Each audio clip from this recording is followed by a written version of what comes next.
Oh, it's Amy with Just a Little Ink.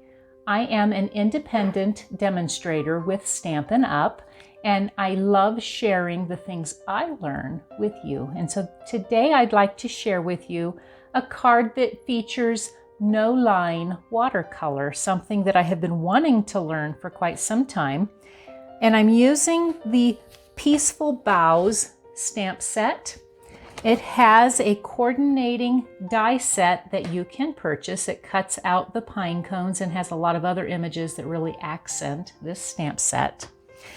For this card, I'm going to be using a half a sheet of Mossy Meadow cardstock. I have a piece of Whisper White, a quarter sheet to go on the inside. All of these measurements I will include on my blog, justalittleink.com. I'm going to be watercoloring on a piece of shimmery cardstock. You can also stamp on our watercolor paper. It's going to give you a different look, but you might like that better. So I've got a piece of shimmery. I've cut this piece at 3 3/4 inches by 5 inches. I have a piece of scrap as well for my pine cones, and I have a piece of our brushed metallic cardstock. This is the bronze finish. There are 3 finishes, and it's cut at 3 7/8 by 5 1/8 inches. And so let's get started as I set all these other things out of the way. So I'm going to pull in my Stamparatus because I find it's the easiest to get a consistent image placement. I have one of our Stampin' grids on here. You can buy these. They're sized perfectly for the Stamparatus. To get no line stamping, you want to use our Sahara Sand ink. It's a nice light color,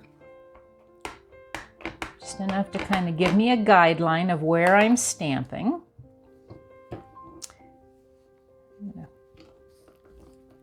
Give a little pressure to my plate.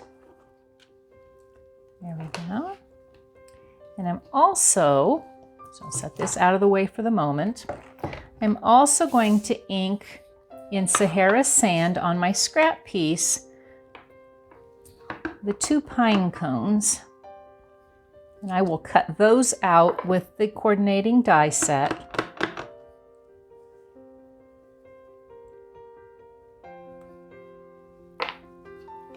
Get my Sahara Sand ink out of the way.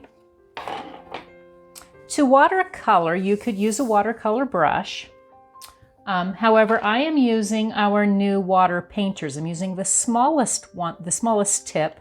There are 2 others. One has a wider tip and one has a big brush tip, something you could get a good swath of color for backgrounds.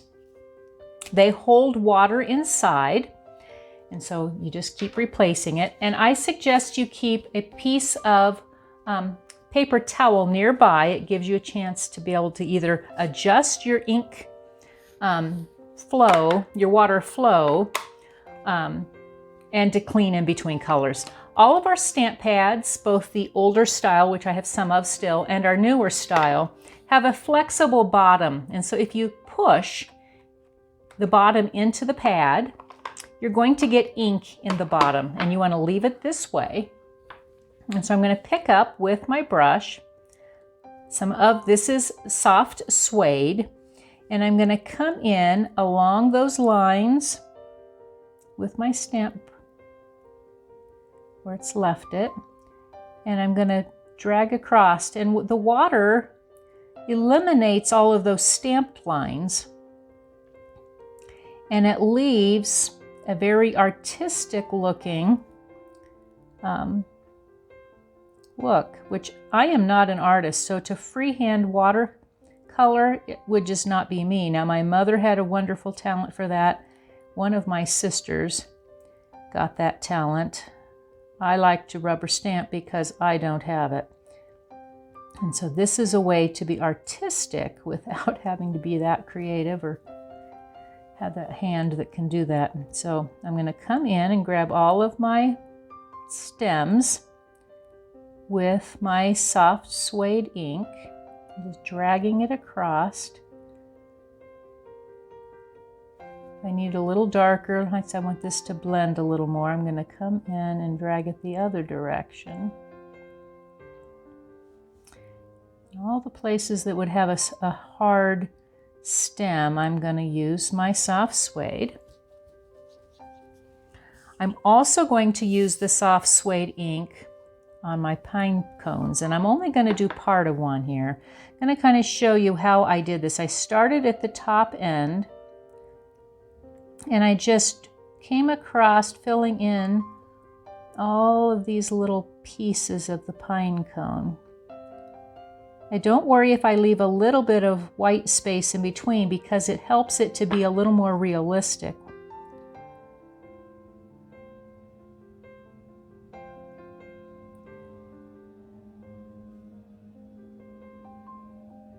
I'm hoping you're not hearing my neighbor with his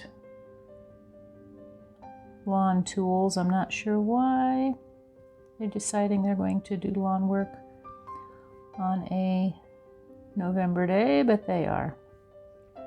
I've got a little darker up into here, so I think I want to match that so that it's not looking out of place. And then I'll just slightly get lighter as I go. You would just keep doing this on the pine cone. And I found that even when I think something didn't look quite right, after I let it dry and I come back, I'm amazed at how realistic of a watercolor look it really is. So if I were to do all of this,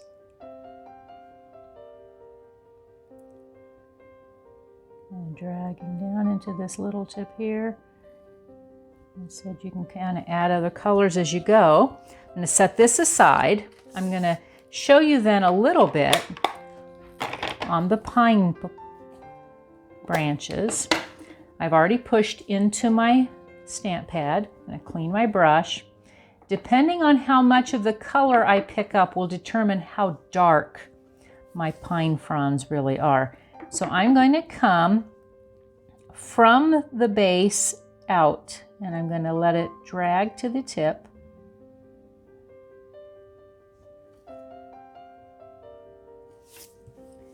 And I come through here. You can go a little more to make it realistic. Come out. I find this to just be very therapeutic. And if I don't follow it exactly, no one's going to know, because you're doing away with all of those lines that you're following. Come into here, drag it through.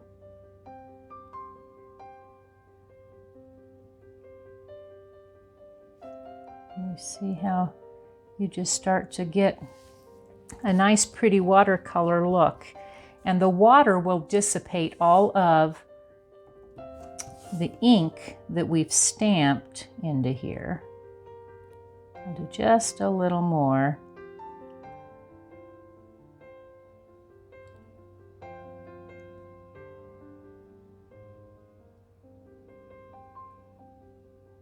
Here into here. I'm going to set this aside because I've already done one. We'll deal with finishing that later. So I'm going to pull in my Stamparatus again. I'm going to turn around. I have put a greeting, the one that comes with the stamp set. I've already gotten my pine cones cut. So I'm going to push it in. And open up. I have some early espresso ink that I'm going to ink up my greeting with. I find that the Stamparatus is especially helpful with greetings because I can line it up straight and I can do multiple cards. But I also, if I have a section where it didn't ink as well, like I wanted a little darker at the top, I can come back in. It hasn't moved because my magnet has kept it nice and tight. So I'm going to push. There we go. And then because this needs to dry just a little, I'm going to set it aside. It's wet ink. I'm going to set my Stamparatus out of the way. Close my stamp pad. You ever have something that falls right on top of it? So I want to take and use my multi-purpose liquid glue and put just a little on my pine cone. Make sure not to drop it. And I'm going to place it here so it's coming off of this branch. And I want to use one of our Stampin' Dimensionals. I only need one. I want to lift up this smaller one. And I'm going to have it come off of one of these branches. So I'm going to tip it a little bit, like so. And then take all of my other pieces, fold my sheet in half. The longest part really is watercoloring those branches, and even those I have found don't take too long. So I've got my piece of brushed metallic cardstock. I'm going to use my Stampin' Seal.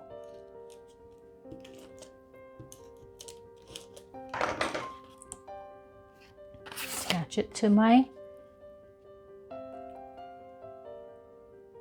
layer here. Just a little hint of some bling. It gives a little bit of a rustic look, but it's a classy rustic look. And I did not pop up. You certainly could use dimensionals. All on the back. I'm going to layer this onto the front of my card. And then I've got a different greeting for the inside. So I've got my Whisper White. I'm going to pull in my Stamparatus again. I'm going to take out this plate. All Stamparatus tools come with two plates, and you can purchase extras. And again, I think this time I'm going to actually use some of my Mossy Meadow ink. Now when ink up, this stamp is using the Wrapped in Christmas. It gives Christmas blessings to you and yours. It's out of our mini catalog. Ink that up. Come push it down. How fast you could make all kinds of ones for the insides of your cards. Again, I'll pull it out and quickly attach my inside.